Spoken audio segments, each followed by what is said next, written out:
Hebreos capítulo 11 y versículo 6 leemos: pero sin fe es imposible agradar a Dios, porque es necesario que el que se acerca a Dios crea que le hay, y que es galardonador de los que le buscan. La fe es de suma importancia. Cuando dice sin fe es imposible agradarle, es una afirmación intimidante. La idea de que nuestro deseo de agradar a Dios es inútil si no hay fe. De hecho, es imposible agradar a Dios a menos que haya fe. Dice, el que se acerca a Dios. ¿No es lo que todos anhelamos? Acercarnos a Dios. Queremos que nuestra vida sea un camino en el que nos vamos acercando cada vez más y más a Dios. El que se acerca a Dios crea que le hay y que es galardonador de los que le buscan. La fe es importante. Y si es importante, hay que hacerlo bien. Debemos tener la fe correcta. Pero hay una fe falsificada. Considere lo que llamamos el falso cristianismo. Hay un folleto con ese nombre y piensa en ese cristianismo falso y las cosas que sabemos sobre él. El capítulo 13 de Apocalipsis nos dice que el falso profeta aparenta ser Cristo. Si observamos a aquellos que promulgan el cristianismo falso, parecen personas maravillosas, se parecen mucho a los verdaderos discípulos en muchos sentidos. No estamos acusando a los predicadores de ser gente horrible. A veces se parecen mucho a los discípulos de Cristo, pero eso no cambia el hecho de que enseñan una falsedad. 2 Corintios 11 nos dice que Satanás se transforma en ángel de luz. Parece glorioso y hermoso, y sus ministros se presentan como ministros de justicia. Se presentan como maestros de las cosas buenas de Dios. Pero nuevamente es una falsificación. Los capítulos 4 de Mateo y Lucas, cuando leemos acerca de la tentación a Jesucristo, vemos a Satanás usando las escrituras. ¿Qué atrevido es eso? Cree que va a engañar al Hijo de Dios usando las mismas palabras que él inspiró, y sin embargo se atrevió a hacerlo. Es muy interesante porque las palabras que usó son verdaderas, pero el engaño no está en las palabras que citó el diablo. El engaño está en el contexto de las palabras, las sutiles implicaciones de lo que estaba tratando de lograr al citar palabras inspiradas. Es importante que entendamos que cuando se trata del cristianismo falso, el diablo no lo cambia todo. Él no transforma completamente todo en lo opuesto a lo que realmente es, sino que lo corrompe de varias formas. El señor Armstrong dio una analogía en la que dijo que, por ejemplo, en un banquete, en una comida, tal vez alguna fiesta especial en donde haya pavo y aderezo, y si alguien sabe que comerá pavo y quiere asesinarlo, no tiene que envenenarlo todo, solo necesita envenenar la salsa de arándanos. Si fuera yo, tendría que envenenar el relleno. Pero si saben que voy a comer el relleno, solo tienen que envenenar esa parte. A veces en nuestra vanidad creemos que podemos clasificar la comida y descubrir la parte que es veneno y pensar que de alguna manera podemos consumir el resto. Satanás entonces falsifica el cristianismo haciendo que suene convincente y satisfactorio. Se parece mucho a lo real, tal y como son todas las falsificaciones efectivas. Si yo quisiera engañarlo con $20 falsos, no pondría la cara de Mickey Mouse en lugar de la del presidente, no lo imprimiría en color rojo y no lo haría circular en lugar de rectangular. Sería el peor falsificador de todos. Tiene que parecerse a lo real.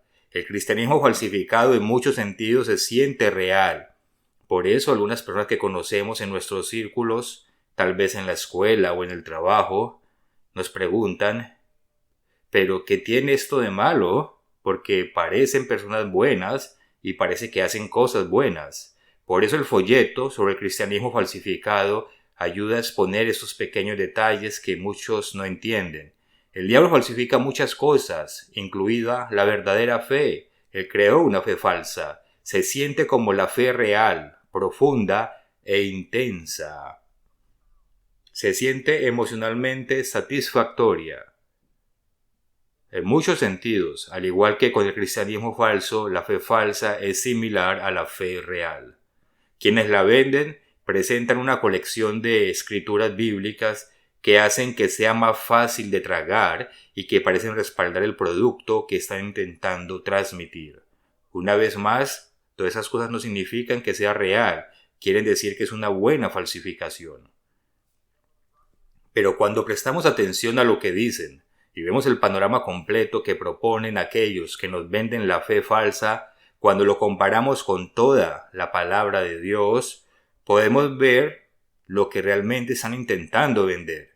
Su versión de fe es algo que tiene 1 milla de ancho, pero solo 1 pulgada de profundidad. En realidad no es real. La fe falsa niega la riqueza de la fe real y da un sustituto superficial que la empaqueta de una manera que la hace más fácil de consumir. Y es peligrosa. Nos hace pensar que tenemos 20 pesos en el bolsillo cuando no los tenemos. Pensamos que tenemos un billete cuando en realidad tenemos un papel. Y tal vez se presente la oportunidad de cortar el césped y ganarme 20 pesos reales, pero lo dejamos pasar, no lo aprovechamos porque creemos tener 20 pesos en el bolsillo. Y también es peligroso porque entonces llega un momento en el que vamos a necesitar los 20 pesos y creemos que lo hemos tenido todo el tiempo.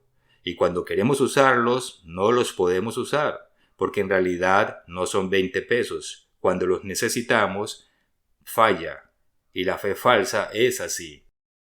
Hoy veremos algunos elementos de la fe falsa y superficial.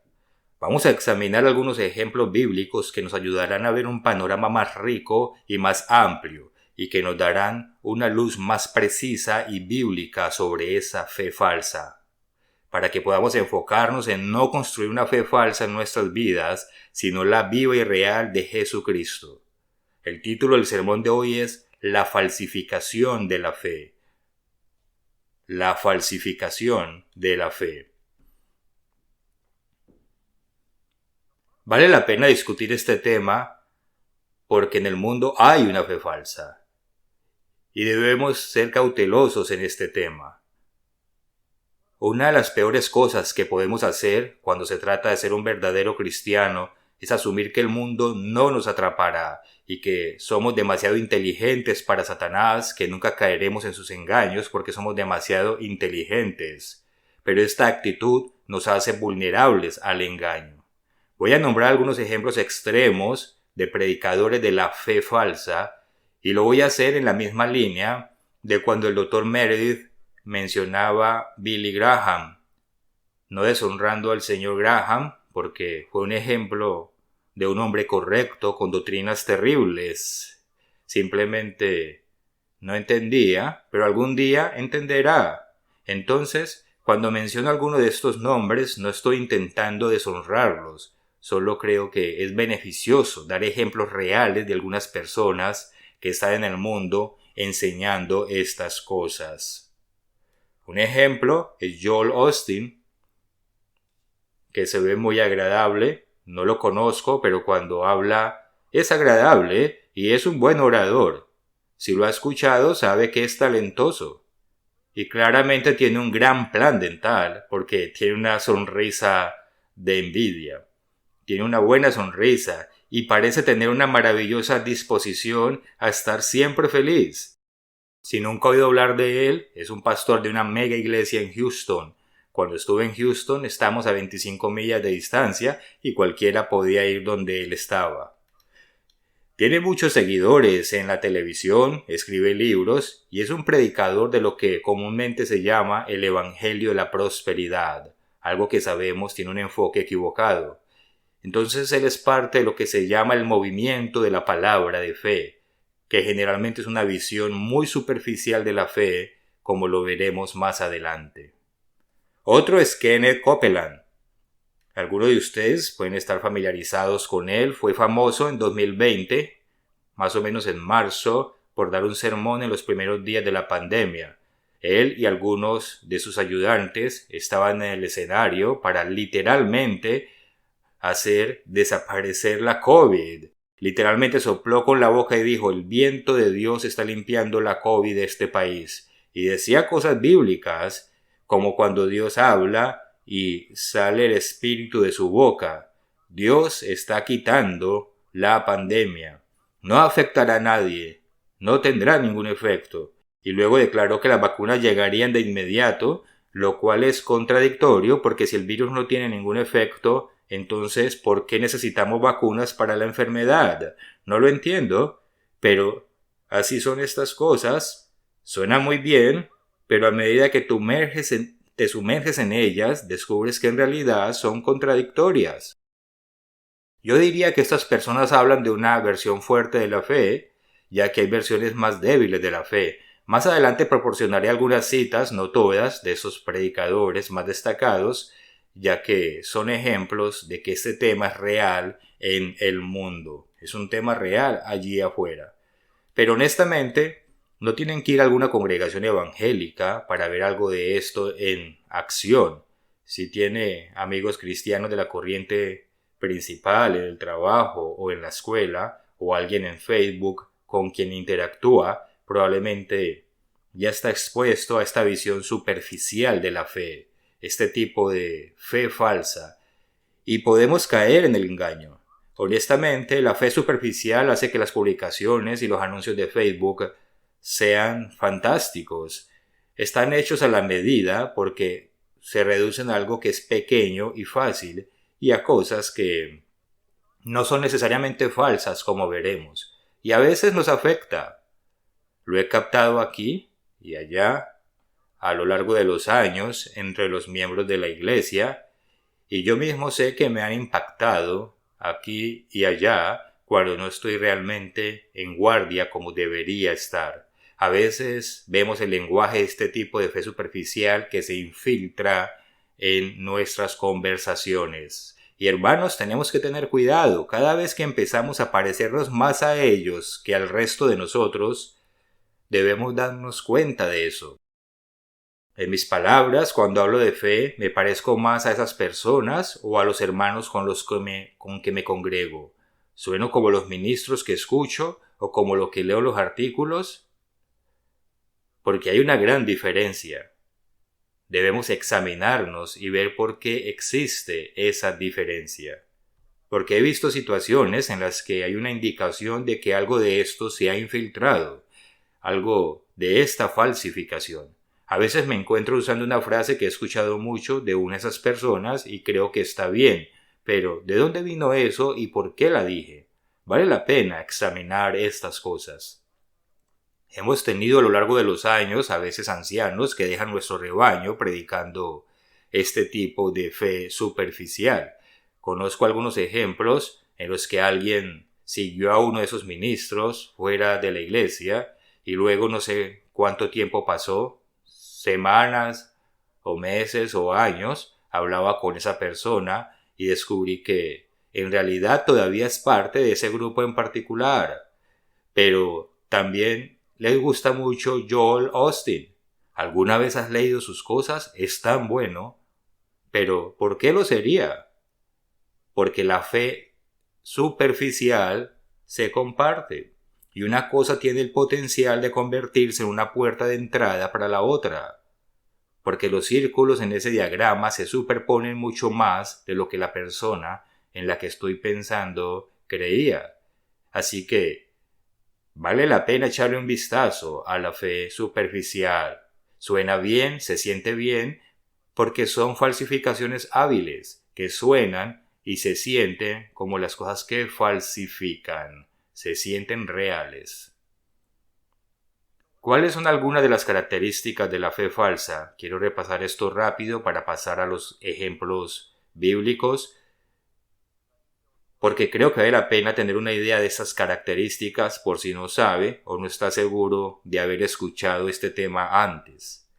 Debemos reconocer que estas características son una mezcla de bien y mal. Voy a citar algunas de estas personas y usted pensará, ¿pero qué hay de malo con eso? No tiene nada de malo, sino que se usan dentro de un contexto. en el que intentan vender otra idea dentro de un panorama más grande que sí contradice la verdadera fe, pero no significa que están equivocadas en sí mismas. Es como cuando el diablo citó una escritura a Jesucristo. No borramos ese versículo de la Biblia. No se trata de que haya dicho algo falso, sino de cuál era la imagen más amplia que estaba vendiéndole a Jesucristo. Y el diablo trabaja de esa manera. Veamos entonces rápidamente estas características. Y hay una cita frecuente cuando se trata de falsificar la fe, al menos en el sentido de lo que estoy pensando, y es de desbloquear el poder de la fe. Libera el poder de tu fe en tu vida o la de un amigo. Desbloqueen el poder de la fe. Ahora, ¿qué hay de malo en eso? Hay poder en la fe, claro que lo hay. Pero cuando prestamos atención a estas personas, lo que quieren decir es que hay que desbloquear el poder de Dios. Hablarán de Dios, hablarán de Jesús, pero si escucha lo suficiente, descubrirá que hablan del poder de la fe, como si trataran la fe como algo que vale la pena adorar por sí mismo, como un ídolo falso. Si usted piensa que no es posible tratar las cosas de Dios como falsos ídolos, sí es posible. Empezamos a tratarlos en un sentido casi supersticioso. Algunos tratan la Biblia como un ídolo. Cuando hablamos con esas personas descubrimos que pueden adorar ciertos ídolos. Por ejemplo, los judíos tratan sus copias de las Escrituras casi con más respeto de lo que tratarían a Dios. Y eso puede convertirse en un ídolo. De hecho, miré nuestros sitios web LCG y en el mundo de mañana y busqué la frase el poder de la fe y no la encontré en ningún lugar en el mundo de mañana, en ninguna parte. No pude. Tal vez mi búsqueda fue terrible, pero he usado internet antes, creo que lo estaba haciendo bien y no pude encontrar la frase en el sitio web de la iglesia, en ese sí lo encontré, pero en un solo lugar. Era un título de un sermón del Dr. Meredith. Pero ¿cuántos años hemos publicado artículos y no hablamos de este tema? Y no hay nada malo con el poder de la fe, pero encontramos allá afuera un enfoque en esto, en estos grupos que presionan este tipo de fe falsa. Esa es una característica. Otra es un enfoque intenso en no dudar de que obtendrá lo que le pide a Dios. No dudar de que obtendrá de Dios lo que ha pedido. Y usan escrituras para sustentarlo, porque hay una semilla de verdad en esto. En Mateo 11, 23 al 24, Jesucristo está hablando de poder arrojar una montaña al mar. Habla de cómo, si no dudas, si crees que recibes las cosas que pides, las recibirás. Y esta es una cita muy usada para apoyar esta idea. Santiago habla de pedir sabiduría y dice, pida con fe sin dudar. Santiago 1:6. Está hablando específicamente de sabiduría en ese versículo, pero a la gente le gusta ampliar el sentido. Pida con fe sin dudar. He escuchado a estas personas decir que Dios odia a los que dudan. Y le pido que sea honesto consigo mismo. ¿Alguna vez ha dudado, en algún momento de su vida, si Dios está trabajando con usted? ¿Y es correcto decirle a alguien que por ese hecho Dios lo odia? ¿Que Dios odia eso? Y que las primeras palabras que le dijo Jesucristo a Tomás cuando dudó, se le apareció y le dijo, oye, Tomás, te odio. O más bien, Cristo ayudó a Tomás a reforzar su fe. Hay una historia que no es de estos predicadores, sino que se escribió sobre uno de ellos. La he escuchado muchas veces. Tuve algunos amigos muy cercanos hace años que estaban atrapados en este tipo de fe y la decían todo el tiempo. Alguien escribió sobre uno de estos predicadores y decía que su esposa había encontrado la casa de sus sueños y comenzó a orar para que Dios le diera esta casa. Cada vez que pasaban por la casa la reclamaban como propia, sabiendo que Dios les iba a dar la casa. Y Dios lo hizo. No estoy diciendo que sea terrible orar para que Dios nos conceda una casa, pero ese no es el enfoque. El enfoque es que si no duda, Dios lo hará absolutamente. Puede reclamarlo como suyo porque ya es suyo. Lo único entre usted y esa casa es su duda. Entonces tienen este intenso enfoque en la duda. En realidad tienen que citar estos versículos con frecuencia porque son los únicos que dicen las cosas que quieren. La Biblia no se enfoca en estas cosas tanto como ellos. Otra característica de esta fe falsa es un enfoque en la idea de que Dios quiere que usted esté sano, económicamente bien, protegido y seguro. Dicen, ¿acaso el Padre no nos quiere sanos? ¿No me quiere económicamente seguro o rico? ¿Por qué no querría que yo fuera rico? Lo leeré de nuevo. Hay un enfoque en cómo Dios quiere que usted esté sano, económicamente bien, protegido y seguro. Estos predicadores dicen, no creo que debamos arrastrarnos por la vida derrotados y sin ver las bendiciones de Dios. No me malinterpreten, eso sería una forma terrible de vivir. Otra cita, el sueño de Dios es que tengas abundancia y que estés totalmente libre de deudas, de tarjetas de crédito y que tengas tanto dinero que pueda ser una bendición para todos. Y suena bien. De hecho, dan permiso para no ser egoístas, ser ricos para bendecir a otras personas. Otra cita, no le va a pasar nada porque tiene fe.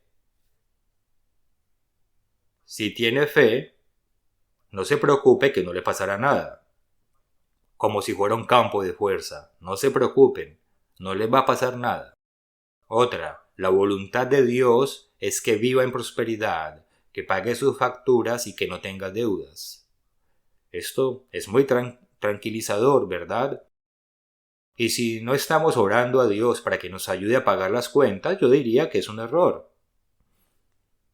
Otra cita, Dios quiere que prosperemos para tener mucho dinero y poder cumplir con el destino que nos ha trazado. Supongo que Dios necesita dinero. Y finalmente, ¿por qué no hay más cristianos disfrutando de las bendiciones que la fe puede producir en sus vidas? ¿Por qué? Porque nos hemos limitado a este ámbito natural. No estar enfocados en las cosas espirituales, sino en las leyes de la naturaleza, hace que perdamos las bendiciones que Dios pueda traer en nuestra vida, según esto. Entonces, este enfoque de que Dios quiere que usted esté sano, rico y seguro en su vida es realmente uno de sus principales objetivos. Otra característica, hay una falta de enfoque en la voluntad de Dios. Se asume que es su voluntad hacer todas las cosas buenas en nuestra vida. Y hay una falta de enfoque en la voluntad de Dios, asumiendo que es su voluntad hacer todas estas cosas en nuestra vida ahora, sanarlo ahora en esta vida, liberarlo, protegerlo ahora en esta vida. No más tarde en la resurrección, sino todo ahora mismo. Suelen leer este versículo de Juan. Amado, yo deseo que tú seas prosperado en todas las cosas y que tengas salud, así como prospera tu alma. Juan 3, 3 Juan 1:2. Sutil. Notemos que él no dijo, amado, prosperarás en todas las cosas y gozarás de salud, así como prospera tu alma. Él dijo, yo deseo que tú seas, como cuando oramos por nuestros hijos. ¿Quién no quiere que esto suceda? ¿Quién diría, espero que su alma prospere, pero me gustaría que vivas tiempos difíciles? Espero que cuando te llegue la cuenta de agua no tengas cómo pagarla y me encantaría verte sufrir un poco.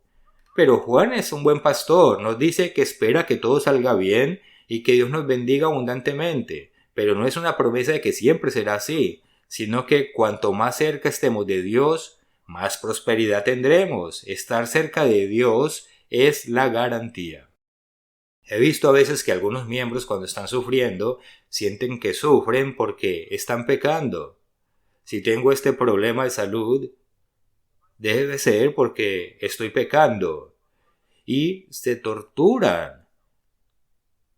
Lo que no ven es que han sido infectados por un poquito de esta falsa fe. Sí, hay personas que sufren económicamente porque están pecando, y mi salud se ha resistido cuando he pecado y he descuidado mi salud, y a la mañana siguiente me siento mal. No estaba viendo en exceso, si acaso se imaginan eso, me refiero a estar despierto hasta muy tarde, y luego uno decide a las 3 de la mañana comer helado, quiero helado, y ya saben, levantarse al otro día a trabajar después de eso no es fácil. Entonces, sí, a veces sufrimos por pecar, pero estos proveedores de esta falsa fe tienen una conexión demasiado fuerte con la protección, la salud, la riqueza y las condiciones espirituales que los carcomen por dentro. Aquí hay una cita con la que tenemos que tener cuidado. La conocemos, pero también la escuchamos de esos proveedores de la fe falsa. En Éxodo leemos: ninguna enfermedad de las que envía a los egipcios te enviaré a ti, porque yo soy el Eterno, tu sanador. Éxodo 15:26. Tenemos que entender, es cierto que vivir el estilo de vida de Dios trae bendiciones extraordinarias. Deberíamos ser personas más saludables por obedecer a Dios. Dios anhelaba bendecir a Israel con buena salud si ellos cumplían sus leyes, pero esa es una garantía individualmente para todos nosotros de que nunca experimentaremos mala salud. Por ejemplo, una de las plagas que Dios envió a Egipto fue la ceguera al quitarles la luz. Esa es una garantía de que si realmente seguimos a Dios nunca estaremos ciegos. He conocido a muchas personas ciegas convertidas. Entonces hay que ver las cosas en la perspectiva correcta. Citando el libro de Daniel, una persona dijo: algunas veces Dios te librará del fuego y otras veces Dios te hará prueba de fuego. Qué bien suena eso. Ojalá yo lo hubiera pensado, ojalá lo hubiera hecho, excepto que la historia nos enseña que no. A veces Dios permite que Nerón prenda fuego. Y ese es un ejemplo de que necesitamos esos $20 y no los tenemos. Porque pintan las cosas para que se sientan bien y suenan bien, pero la verdadera fe es mucho más que eso. Otra señal de la fe falsificada son muchas consignas, pero cuando analizamos los detalles no hay sustancia. Muchos lemas, pero cuando vemos en detalle falta la sustancia. Y estos lemas suenan muy bien, y no necesariamente están equivocados. Uno de ellos, por ejemplo, dice: la fe lo dice antes de verlo. La fe lo dice antes de verlo. Bueno, eso es cierto. Una vez que tenemos la evidencia, ya no es fe. El señor Weston tiene un artículo muy bueno en la revista Buenas Nuevas, donde habla sobre el capítulo 11 y el versículo 1 de Hebreos, y cómo la gente se confunde por no leerlo por lo que dice. Recomiendo que lo lean. La fe no camina sobre cáscaras de huevos. Otra cita. Los justos son valientes como un león. Bueno, eso es cierto hasta cierto punto, pero ¿qué intentan vender con eso? ¿Cuál es la imagen más grande? La fe activa a Dios, el miedo activa al enemigo. Suena muy bien. Es difícil no leer algunos de estos con un marcado acento sureño. Parece que así lo dicen algunas mega iglesias aquí en Estados Unidos. Dios se atreverá a hacer lo imposible en tu vida si te atreves a cruzar la línea de la fe. Esta suena un poco cursi, pero ¿cuántos de nosotros lo hemos enfrentado? Digamos que estamos lidiando con la diabetes. ¿Es Dios lo suficientemente grande como para curar su diabetes? Bueno, sí, pero ¿qué intenta decirme con eso? ¿Es Dios lo suficientemente grande para curar su cáncer? ¿O para hacerlo caminar de nuevo? ¿O para restaurar su brazo? Sí, lo es. Pero ¿qué está tratando de venderme cuando dice eso? Si se nos acerca una de estas personas y nos dice: ¿cree que Dios tiene el poder para curar su cáncer? Y si usa anteojos, le decimos: bueno, ¿no cree que es lo suficientemente grande para curar su miopía? Creo que eso sería más fácil, ¿no? Entonces, usan estas frases que suenan geniales, alentadoras y correctas porque son verdad. Pero Dios es más grande que todas nuestras aflicciones juntas, eso es verdad. Pero también hay otras cosas que considerar. Un par de ejemplos más. Los defensores de la fe falsa la usan como excusa para la temeridad, a veces incluso invocando un extraño fatalismo.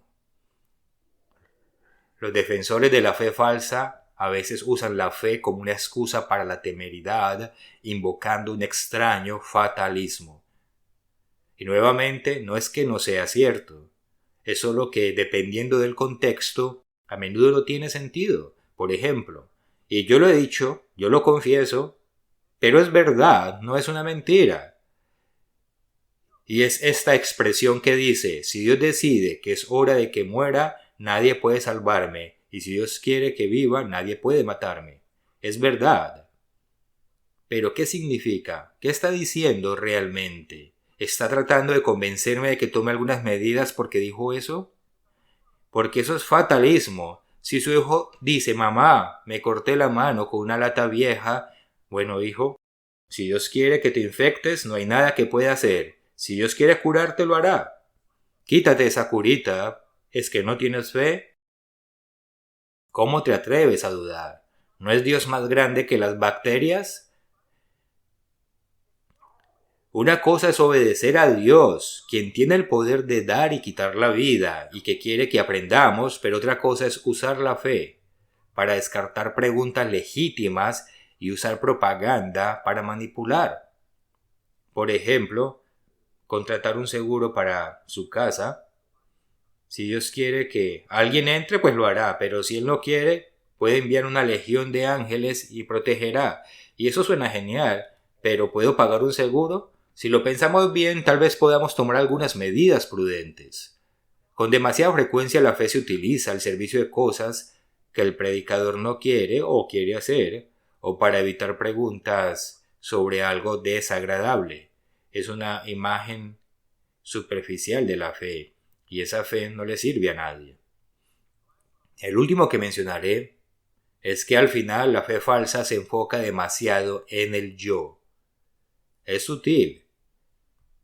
A veces es sutil, y cuando profundizamos en ello, si hemos conocido a personas que lo han predicado, por ejemplo, cuando tenía 20 años, conocí personas que predican esto durante años, entonces estoy familiarizado, y se centran mucho en el yo, mientras que la fe real se enfoca en Dios. Se habla mucho de Dios como si Él fuera el centro de la fe, pero al final se trata más de lograr tus sueños y el estado de vida en el que quieres estar.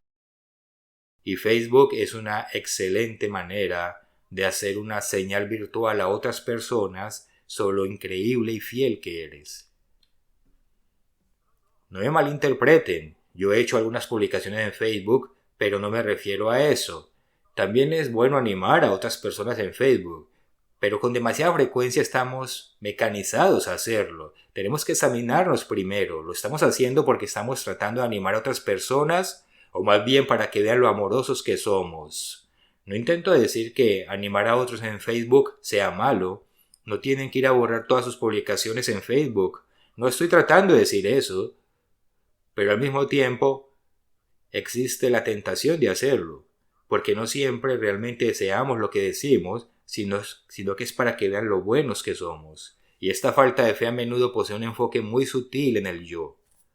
Y ese no es el enfoque correcto. Veamos algunos ejemplos bíblicos. Vamos a Marcos 14. Hay ejemplos que contradicen mucho de lo que acabamos de decir y nos ayudan a enfocarnos en el hecho de que la fe es más rica y más profunda de lo que la fe falsa tiene para ofrecer. En Marcos tenemos un relato donde Jesucristo está en el huerto de Getsemaní, está orando antes de ser crucificado. En el capítulo 14 de Marcos lo leeremos directamente y luego regresaremos y comentaremos, comenzando versículo 32.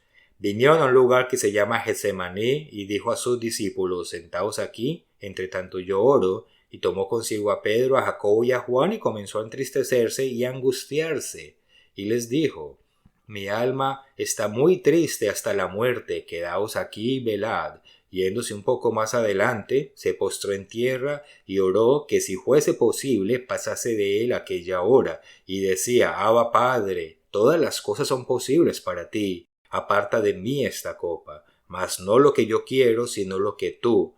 Vino luego y los halló durmiendo, y dijo a Pedro: Simón, ¿duermes?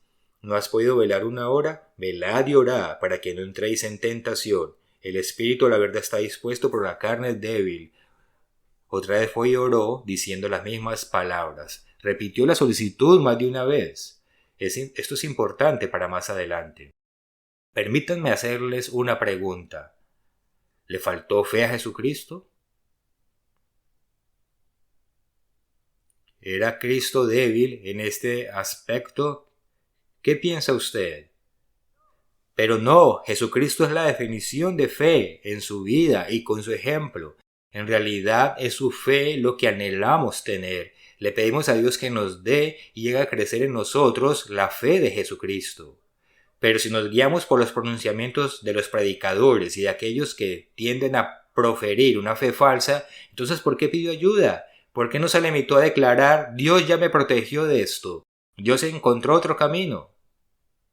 Él no hizo eso, y en el versículo 33 se llevó a los discípulos con él y comenzó a animarse diciendo que si Dios decide que voy a morir, muero, y si decide que viva, viviré. No es lo que dice, estaba preocupado y profundamente angustiado. No quería morir así, quería cumplir el plan de Dios, sí. Pero él era, como hemos hablado tantas veces en la iglesia, quien se había despojado de ciertas cualidades de la divinidad en términos de la plenitud de Dios y de dónde estaba, como el Dr. Meredith lo explicó tantas veces, y como hombre estaba orando. ¿Hay alguna otra manera de hacer esto? ¿Tengo que pasar por esto? Y sin embargo dice: no se haga mi voluntad. Entonces le hace una petición a Dios y Dios responde: no, tenemos que hacerlo. ¿No creía Jesús que todas las cosas son posibles para Dios? Si todas las cosas son posibles para Dios, tal vez Dios podría haber ideado otra forma. Estas frases que se repiten una y otra vez ignoran el hecho de que Dios tiene planes y Dios tiene propósitos, y no, a veces para que Dios cumpla su voluntad, no todo es posible. No era posible que hubiera otro camino en este caso. Tenía que beber la copa que le fue dada. La voluntad de Dios es primordial, no la nuestra. Esta fe falsa está muy enfocada cuando la descubrimos, y no estoy diciendo que deban estudiar esta fe. Yo lo aprendí en los años que compartía con algunas de estas personas, pero esta fe nos asegura que Dios hará nuestra voluntad. Incluso he tenido noticias de un hombre al que respeto, no está en la iglesia, pero es una persona que conocí y que decía: lo que realmente está buscando Dios es obedecer tus órdenes. Bueno, está equivocado. Se equivoca. Dios está buscando personas que estén dispuestas y sean apasionadas a seguir sus órdenes.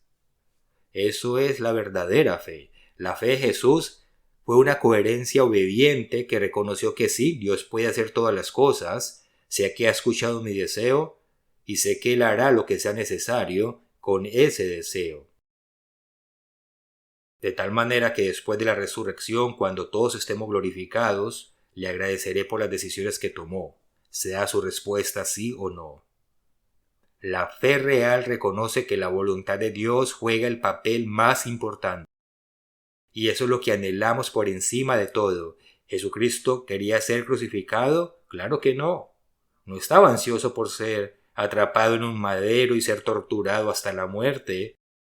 Y sin embargo, su posición no era la fe absoluta de que Dios lo libraría de eso, sino que su absoluta fe y confianza era aceptando la voluntad de Dios por encima de la suya, aunque en algunos momentos fuese difícil.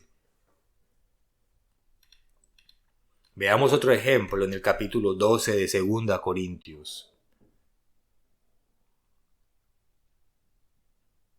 2 Corintios 12. No conocemos todos los detalles. Pablo está sufriendo una enfermedad. He escuchado muchas especulaciones sobre esta enfermedad. Mi posición es que lo averiguaremos cuando llegue el momento. Ya saben, yo creo que el porcentaje de estar equivocados en lo que suponemos es muy alto. Personalmente, esta es mi especulación, y es que hay una razón por la que Dios no nos dice en detalle qué es, porque entonces es más fácil para nosotros leerlo y ponernos en el lugar de Pablo. Es más fácil para mí leer este pasaje y meditar en mis propias cargas y pruebas cuando no sé cuáles fueron las de Pablo. De todas maneras, aquí en 2 Corintios capítulo 12:7 leemos: y para que la grandeza de las revelaciones no me exaltase desmedidamente, me fue dado un aguijón en mi carne, un mensajero de Satanás que me abofetee, para que no me enaltezca sobremanera, respecto a lo cual tras 3 veces he rogado al Señor que lo quite de mí. Y él me dijo: ¿sabes qué? Dudaste, así que no puedo hacer lo que me estás diciendo. No dijo eso. Tenía una lección diferente para Pablo. Dijo: bástate mi gracia, porque mi poder se perfecciona en la debilidad. Por tanto, de buena gana me gloriaré más bien en mis debilidades.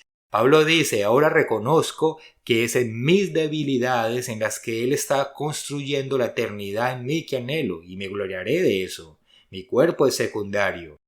Puedo imaginar esas oraciones. Si yo fuera Pablo, estaría pidiendo un cuerpo más sano para poder hacer el trabajo. Debía caminar a todas partes y no se habían inventado todavía los coches y tenía que ir de un lugar a otro. Pero la debilidad y enfermedad de Pablo fueron más beneficiosas para la eternidad de Pablo de lo que hubiera sido su sanidad en ese momento. Pero si pidió sin dudar, debió ser sanado. ¿No es así como funciona? Pablo debería haber dicho: Dios, prometiste sanar nuestras enfermedades. Me lo debes, es tu obligación. Estoy aquí para obligarte a que me sanes ahora y no en la resurrección, porque lo quiero ahora. ¿Han visto ese comercial donde la gente tiene anualidades y asoman la cabeza por la ventana gritando: quiero mi dinero ya mismo? Y si realmente lo tomamos por lo que dicen, lo que esta falsa fe vende es que hay que decirle a Dios que lo queremos ahora, que queremos todo ahora. Y dirán: ten paciencia y sucederá. Pero esa paciencia a veces conduce hasta la resurrección. Pero de eso no hablan, porque no encaja en la imagen. ¿Le faltaba fe a Pablo? Es una pregunta ridícula, y espero que estemos de acuerdo en que es una pregunta ridícula. Tenga esto en cuenta cuando comience a examinar ejemplos de la vida real. Esto me recuerda a Garth Brooks. No digo que sea un genio espiritual, tampoco recomiendo sus canciones, algunas de ellas dicen cosas incorrectas, pero hay una canción que tengo que admitir que me gusta. Me preocupa porque no la he leído en mucho tiempo, así que si encuentran que en algún lugar dice los árboles de Navidad son geniales, perdónenme. Pero hay una en la que habla de las oraciones sin respuesta. Habla de que oramos por cosas y él está mirando a su familia pensando: oré pidiendo por esto, pero tal vez Dios tenga un plan diferente. Y él expresa gratitud, aunque Dios dijo no en esos momentos. Y sin embargo, este tipo de fe superficial dice: pida que siempre obtendrá. Esto es lo que quiero, aquello es lo que quiero. Y contarán historias como: sabía que Dios me la daría, pero susurró al oído: esta es la indicada. Escuchar esto es común afuera, no siempre, pero es común. Dios siempre les está diciendo cosas. Dios me dijo esto o aquello. Lo escuchamos de ellos más de lo que lo leemos en la Biblia. Dios no es el genio de la película de Disney de Aladino. Dios tiene un propósito en nuestra vida que es mucho más grande, más amplio y más profundo que solo concedernos nuestros deseos. Jesús tenía un deseo cuando fue al huerto de Getsemaní. Ahora bien, no significa que cada vez que nos arrodillemos y hablamos con Dios tenemos que decir, Dios, si es tu voluntad, haz esto o aquello. Eso sería raro si nuestros hijos lo hicieran todo el tiempo. Papi, dame 10 pesos si es tu voluntad. Papi, tengo que arreglar el carro, dame $10 para arreglar el carro si es tu voluntad. Eso suena raro, pero lo que Dios busca es que tengamos esa actitud en nosotros. Eso debe estar ahí cuando vamos a Dios y le pedimos sanidad. Debe haber una expectativa de que Dios absolutamente planea sanarnos y que podría ser en la resurrección. Dios mira la eternidad. Piense cuando tenga 80.000 millones de años en la resurrección, perfectamente sano, con un cuerpo incomparable. Y no debe haber ninguna duda de que Él absolutamente puede hacer cualquier cosa, pero cuando Él lo considere pertinente. Porque Él puede decidir no hacerlo en esta vida, ya que tiene algo más grande en mente. Esa es la verdadera fe. Si les pidiera que digan el versículo que dice que nunca morirá de enfermedad, ¿cuál sería? Espero que no tengan uno. Si le pidiera que recurriera al versículo que dice que nunca morirá de persecución, ¿cuál sería? O el que dice que nunca moriremos en manos de los enemigos, ¿cuál sería?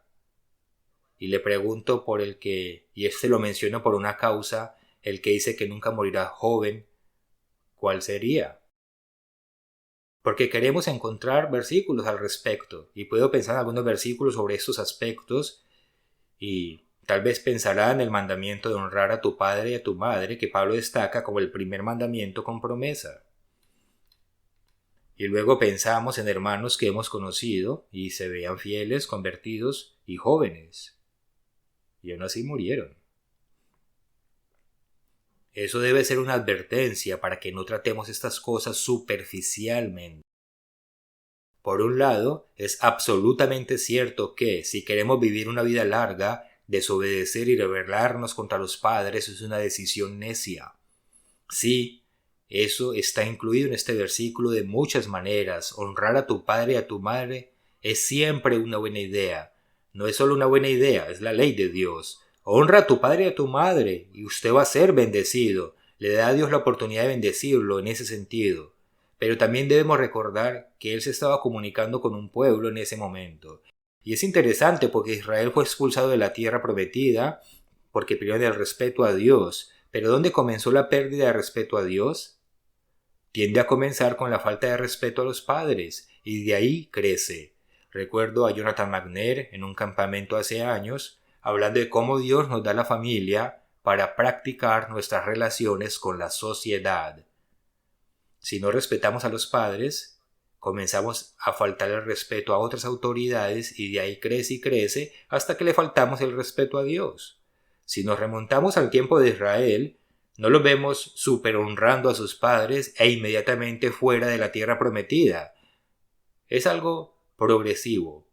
Pero dicho esto, debemos tener cuidado con la forma en que tratamos estas cosas. Las escrituras tienen que ser tratadas con el respeto de no convertirlas en las promesas que queremos, sino por lo que realmente dicen.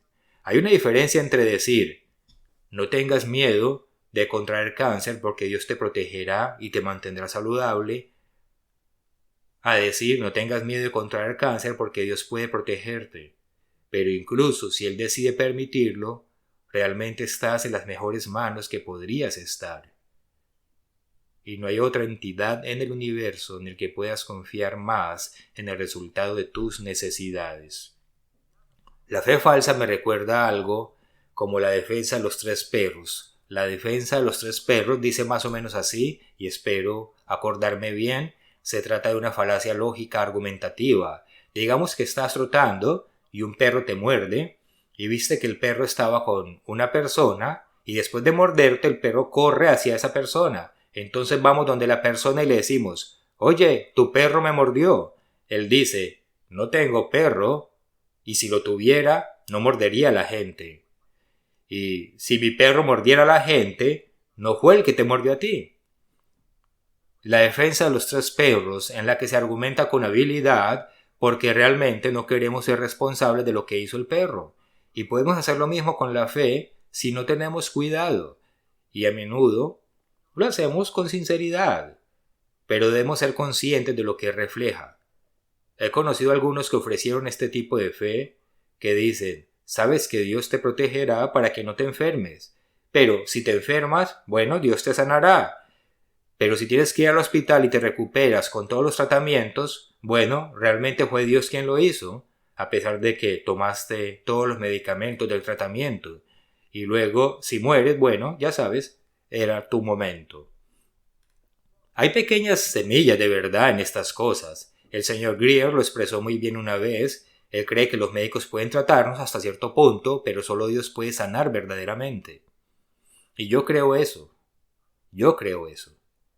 Pero hay profundidades que sondear, que con demasiada frecuencia nos saltamos con nuestros comentarios superficiales, y aquellos que ofrecen esta fe usan estos argumentos, harán estas declaraciones audaces a sus mega iglesias, pero luego verán que suceden cosas en sus vidas, en sus congregaciones, que no coinciden en absoluto con lo que dicen. No mencionaré el nombre, pero una de estas personas tenía una esposa que terminó teniendo, no recuerdo, muchas calamidades seguidas, fue cáncer y luego múltiples accidentes cerebrovasculares y murió, aunque declaraba todo el tiempo que estaba sana. De hecho, esta persona le decía a la gente cuando estaban perdiendo trabajos debido a la COVID, decía, no me importa si perdieron su trabajo, deben enviarme dinero, pero no hay dinero. Porque no se refería al diezmo que Dios ordena, era dinero que él pedía para pagar su yate, sus lujos y todo lo demás, y él decía, envíeme su dinero porque Dios lo recompensará. Si tiene una tarjeta, úsela, que Dios se lo devolverá. Pero luego cuando no es así, tienen otra excusa y luego otra excusa y suelen argumentar con habilidad. No estoy diciendo que no alabemos a Dios por las cosas que hace. Si alguna vez estamos en un hospital y nos quedamos allí por la cantidad exacta de tiempo, espero que alabemos a Dios por su ayuda y por sus misericordias que nos haya mostrado en ese hospital, además de aquellas que ni siquiera nos dimos cuenta. Muchas personas van al hospital para recibir un tratamiento y por un error no vuelven a salir. Entonces espero que alabemos a Dios porque Él sí nos cuida. Pero todo se da según la voluntad de Dios. Conocí a una señora que estuvo en el hospital un tiempo extra y mientras estuvo allí terminó contrayendo la gripe. Esto fue hace años porque la señora que les trajo una muestra de sangre se sentía enferma y fue a trabajar, aunque no debería hacerlo. De hecho, yo estaba allí cuando ella tomó su sangre y la señora se ríe y me dice, ¿sabes? No me siento muy bien hoy. Entonces, ¿por qué estás tomando la muestra de sangre? Debías ponerte en cuarentena. Y bueno, enfermó a la otra señora. Era una mujer mayor que ya estaba incómoda y tuvo que quedarse del hospital por 2 semanas más, cuando no debería estar en el hospital todo ese tiempo. Pero dio la casualidad que durante ese tiempo llevan a otra persona a su habitación, quien le preguntó, ¿alguna vez has oído hablar del señor Armstrong? Y ella no habría estado allí si no hubiera sido por la gripe de la enfermera. Entonces Dios actúa misteriosamente y tenemos que entender que Dios hace su voluntad y no la del mundo. Pasamos a otro ejemplo, Mateo capítulo 14. Vemos el ejemplo de Pedro caminando sobre el agua, y es una historia muy poderosa. Tengo tantas preguntas que hacerle a Pedro. Sé que en el reino podremos hacer estas cosas, pero aún así prefiero hablar con Pedro primero. En el capítulo 14 tenemos la historia en la que Jesucristo envía a sus discípulos al mar de Galilea. Ellos salen y hay una tormenta y Él no está con ellos y el agua está agitada y aterradora y miran y ven a Jesús caminando hacia ellos sobre el agua. Versículo 25. Mas a la 4ª vigilia de la noche Jesús vino a ellos andando sobre el mar, y los discípulos viéndolo andar sobre el mar se turbaron diciendo, ¡un fantasma! Y dieron voces de miedo. No condenamos a los discípulos por esto. Si vemos una aparición extraña, seamos honestos, habría un porcentaje de nosotros que diría un fantasma. Sería lo primero que pensamos. Algunos de nosotros, no todos, pero algunos se asustarían. Luego nos calmamos y meditamos en lo que se nos ha enseñado sobre los espíritus y sabemos que no es nuestra maestra de 2º grado o lo que sea que se imagine. Entonces los apóstoles se asustan, se exaltan y dicen, versículo 27, Pero enseguida Jesús les habló diciendo: Tened ánimo, soy yo, no temáis. Entonces le respondió Pedro y dijo: Señor, si eres tú, manda que yo vaya a ti sobre las aguas. Y él le dijo: Ven. Y descendió Pedro de la barca y andaba sobre las aguas para ir a Jesús.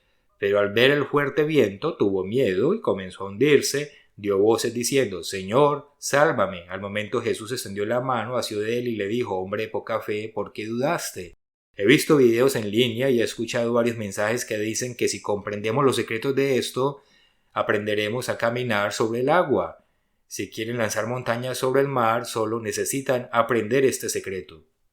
Y como dijo el señor Ames, aunque debo verificar si él lo dijo, no sé si está aquí, pero él hizo este comentario hace algún tiempo, habló de cómo durante años, porque las personas que hacen esto han existido durante mucho tiempo, y estas personas dirán: te voy a dar el secreto para caminar sobre el agua, te voy a dar el secreto para arrojar montañas al mar.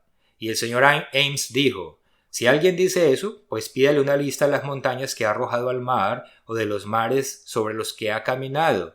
Y si no tiene una lista, entonces mediten qué es lo que realmente él le está vendiendo. Ahora, a veces se nota una extra limitación. En este caso en particular, que pude ver en internet junto con otra persona que no está en la iglesia, notamos un ingrediente que falta o que omiten muy a propósito la mayoría de los que venden una fe falsa. Déjenme leerlo ahora mismo, saltándome ese ingrediente. Esto va a sonar terrible, pero por favor no lea su Biblia mientras yo leo este versículo, porque va a ver el ingrediente que falta y va a destruir el efecto. Así que al menos por este ejemplo le estoy diciendo: no mire su Biblia. Volveremos a ello en un segundo. Entonces ven a Jesús, y voy a leer aquí, les habló diciendo: tened ánimo, soy yo, no temáis. Y él dijo: ven. Y descendiendo Pedro de la barca, andaba sobre las aguas para ir a Jesús. Ahora, ¿qué me salté? Me salté el versículo 28. Después de que Jesús se identifica y le dice que no tengan miedo, entonces le respondió Pedro y dijo: Señor, si eres tú, manda que yo vaya a ti sobre las aguas. Ese es el ingrediente secreto de esto. Porque, déjenme preguntarles, ¿qué tal si Pedro actúa diferente y simplemente salta al agua? Se lanza al agua de repente sin preguntar.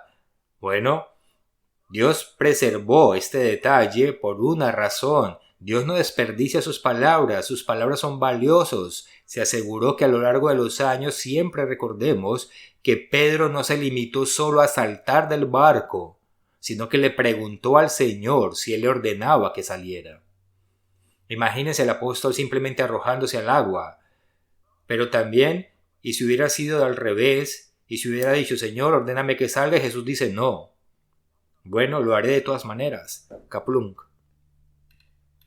La gente no suele considerar eso. Tratamos de dejar de lado las montañas como si simplemente tuviéramos el poder de hacerlo. Pero voy a ser honesto. Si yo decidiera caprichosamente, mientras estoy en una caminata con niños, que como tengo fe voy a arrojar una montaña al océano, porque eso impresionaría mucho a la gente, entonces la gente me notaría.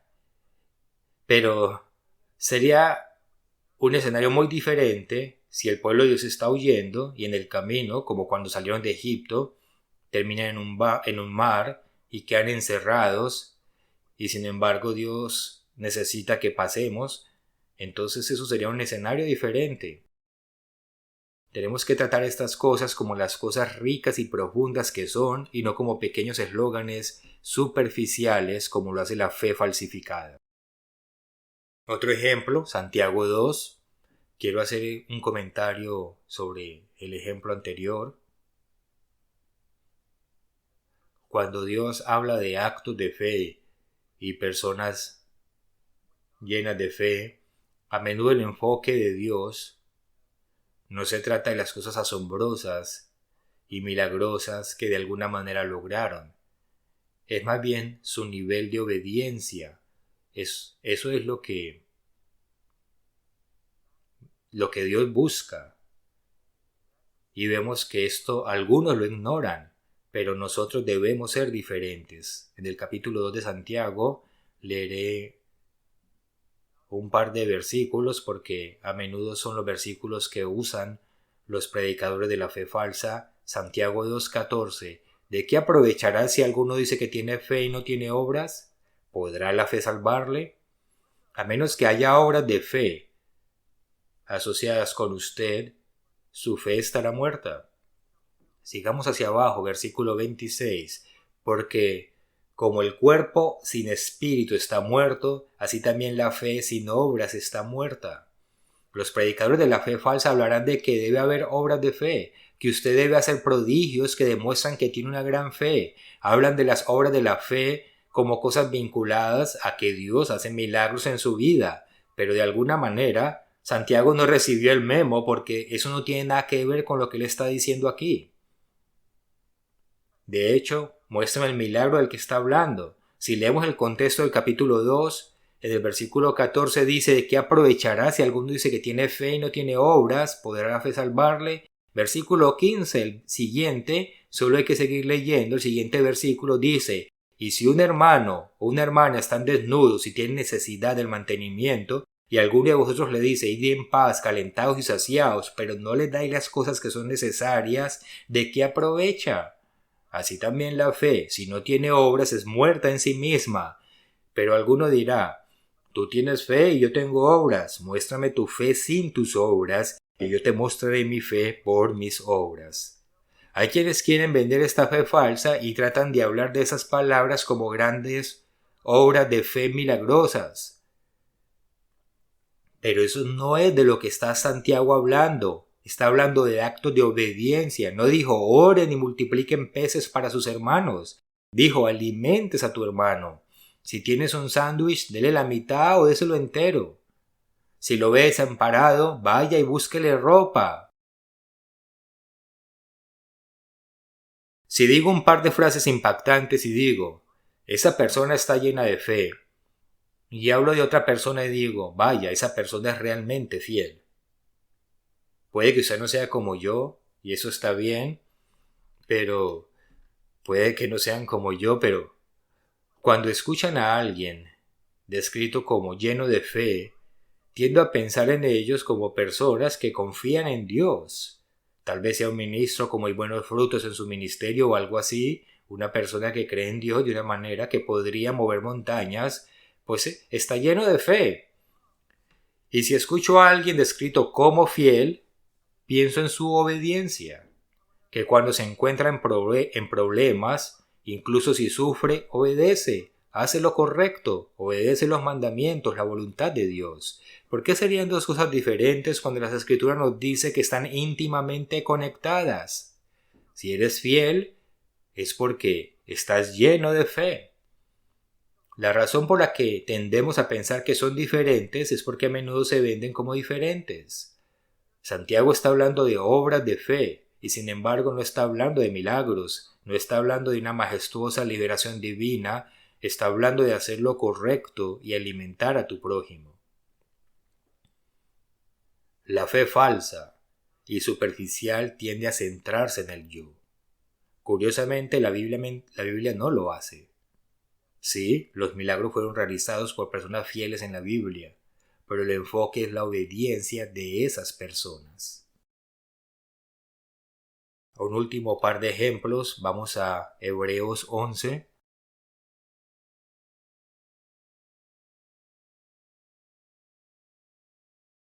Hebreos 11.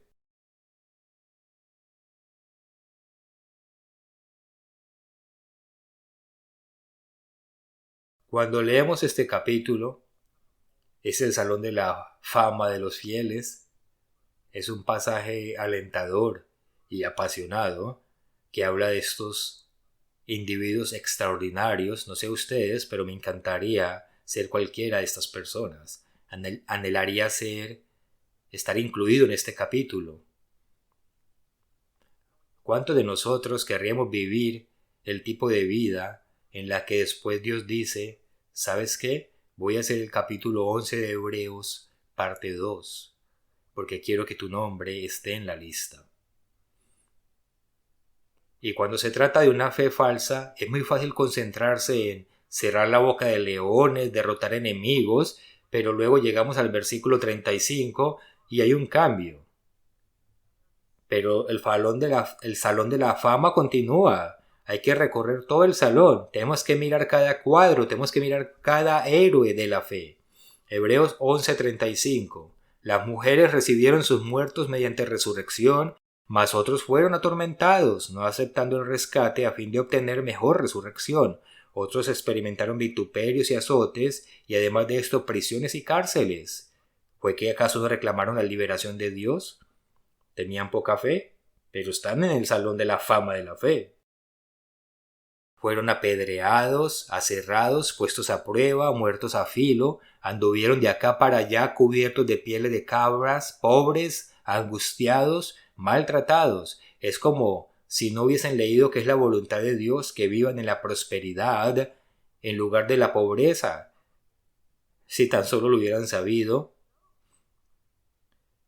Pero la verdad es que Dios estaba haciendo algo más grande para que literalmente miles de años después, aquellos de nosotros que sufrimos podamos ver sus ejemplos y pedirle a Dios que también nos perfeccione, aceptando su voluntad según su plan. Puedo recibir un cheque de $1.000.000 o que me registren con los fieles por hacer las obras de la fe. Dios sabe que necesito el dinero, no tengo que repetirlo, lo necesito, pero Padre, este es mi deseo más que aquel. La fe falsa se centra en el yo y a menudo no se centra lo suficiente en el otro. Los presionarás y llegarán allí, pero se centran primero en el yo. Versículo 38, de los cuales el mundo no era digno, errando por los desiertos, por los montes, por las cuevas y por las cavernas de la tierra, y todos estos, aunque alcanzaron buen testimonio mediante la fe. ¿Cuál es la clave de su testimonio? No los milagros, sino que, a pesar de todo, fueron fieles. A pesar de todo, obedecieron. No perdieron de vista la visión de que Dios les dio, de que su punto de llegada es el reino de Dios. Ese es el testimonio que dieron. No que realizaron maravillas en sus manos, porque algunos de ellos dieron su vida por la obediencia. Si anhelamos ser un héroe de la fe, la superficialidad de la fe falsa no nos va a llevar allá, porque no podemos elegir en qué parte de Hebreos 11 vamos a estar. Un último ejemplo para terminar, uno de mis favoritos, está en el libro de Daniel. Daniel 3. Es un versículo muy usado, creo que les di una cita de uno de los predicadores, la cita de la prueba de fuego de Daniel, capítulo 3.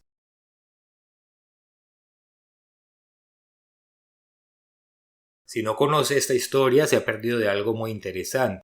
Debe leerla. Si es nuevo y no sabía que hay un libro llamado Daniel, está aquí en la Biblia y vale la pena leerlo. En resumen, se trata de 3 niños judíos que estaban en el cautiverio, pero fueron respetados. Dios les permitió ascender a posiciones de autoridad.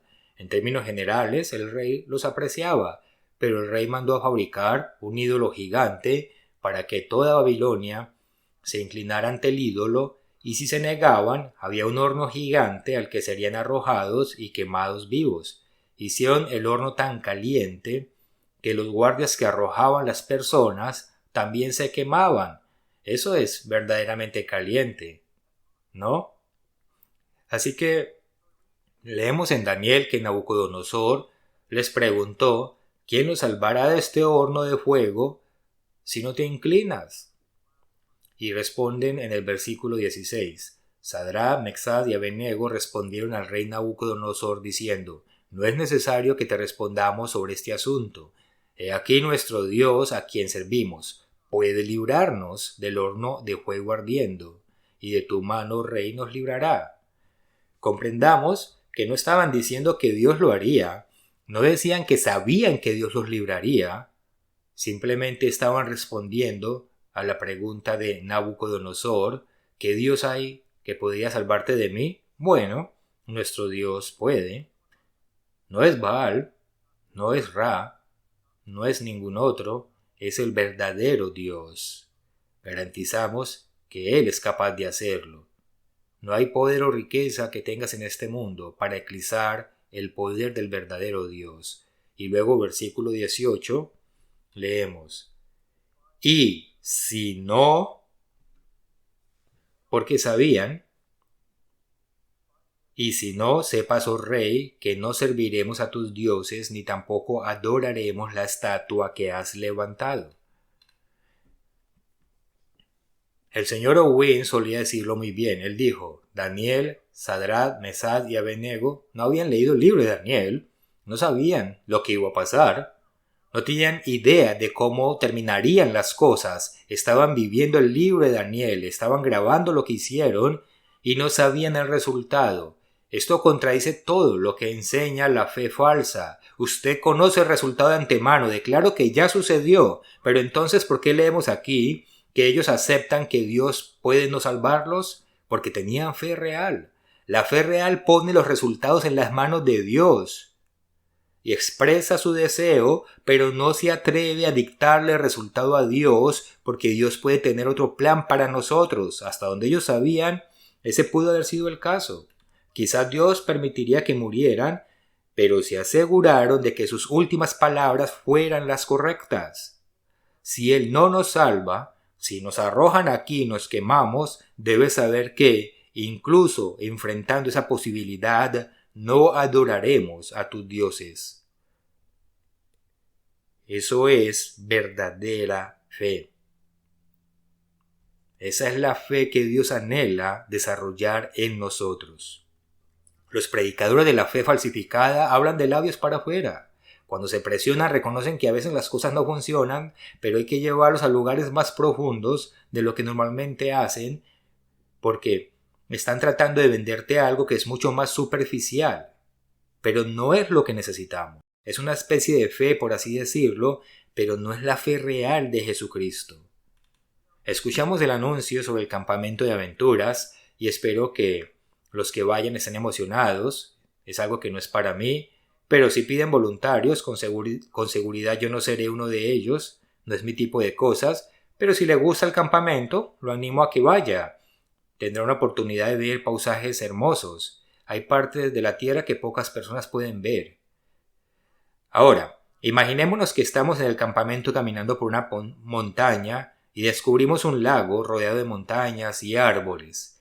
Y es la cosa más hermosa que hemos visto en nuestra vida y decimos: ¿cómo puede existir un lugar tan hermoso en la naturaleza? Y el agua se ve profunda, de un azul oscuro y frío, y como estamos con calor y sudorosos y apestamos, decimos: es justo lo que necesito. Y queremos saltar al agua para bañarnos y jugar. Así que decidimos bajar al lago y nos quitamos la mochila y hay un poco de profundidad en el borde porque apenas estamos entrando al lago, así que seguimos caminando hacia adentro, pero lo siguiente que sabemos es que estamos parados en la parte azul profunda y sigue siendo de 2 centímetros de profundo. Y nos damos cuenta mientras miramos alrededor que no es un lago real en lo absoluto. Tiene literalmente media pulgada de profundidad de lado a lado. Alguien lo ha pintado de azul oscuro y ha llenado aproximadamente media pulgada de agua en la parte superior para dar la impresión de un lago profundo. No es satisfactorio al final, pero definitivamente es más fácil caminar sobre el agua en un lago así. Hermanos, rechacen todas las ofertas de la fe falsificada y busquen solo la fe real, la fe de Jesucristo.